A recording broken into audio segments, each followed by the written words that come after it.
La question des retraites fait partie de l'ensemble des plans d'austérité qui sont proposés partout en Europe, tant du point de vue de l'âge de départ en retraite que du niveau de pension. D'ailleurs, la Grèce a prévu des baisses de niveau de pension. Donc, la CGT a décidé de remettre sur le devant de la scène ce dossier des retraites, que l'on a considéré comme jamais clos d'ailleurs, depuis la réforme de 2010.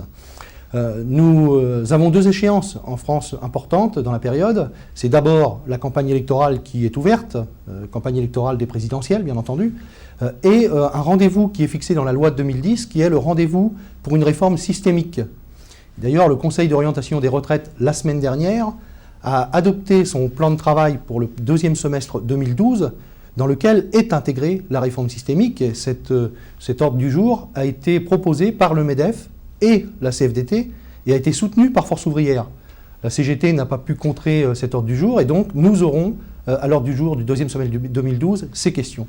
Nous entendons dans cette campagne présidentielle porter les questions sociales. Nous savons que nous n'aurons pas beaucoup de place dans les médias dans les prochaines semaines et donc la CGT entend par l'organisation d'un meeting national le 31 janvier 2012 porter les questions de retraite, de son avenir et des questions de pénibilité qui n'ont pas trouvé de réponse dans la réforme de 2010.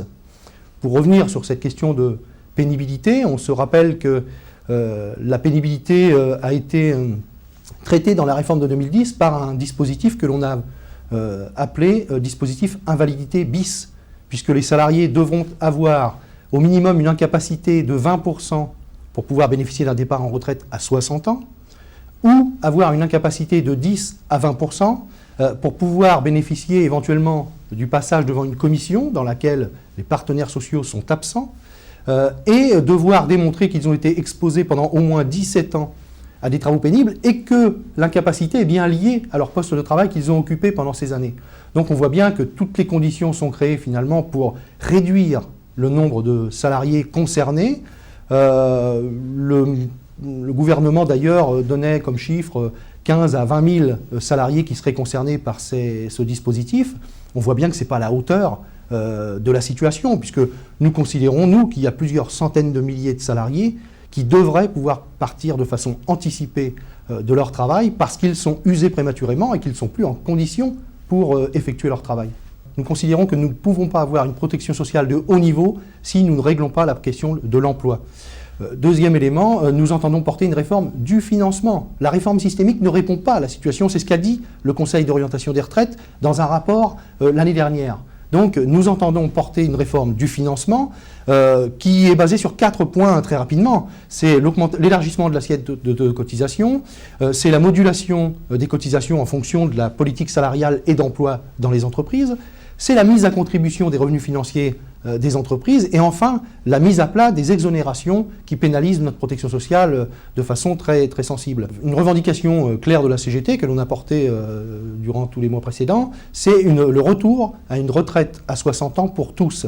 Il s'agit pour nous non pas d'un âge couperet, mais bien d'un âge à partir duquel le salarié doit avoir le choix de rester en activité ou de partir en retraite. Et enfin, un départ anticipé avant 60 ans pour les salariés confrontés aux métiers pénibles qui sont usés prématurément et qui ont une espérance de vie réduite de 7 ans par rapport à d'autres salariés. Oui, la réforme de 2010 a été considérée comme fortement injuste, notamment pour les jeunes, pour les précaires et pour les femmes. Les chiffres de la CNAV dans la dernière période montrent que 44% des femmes contre 86% des hommes arrivent avec une carrière complète à l'âge de la retraite. Donc on voit bien le besoin de traiter la question des femmes différemment face à cette situation.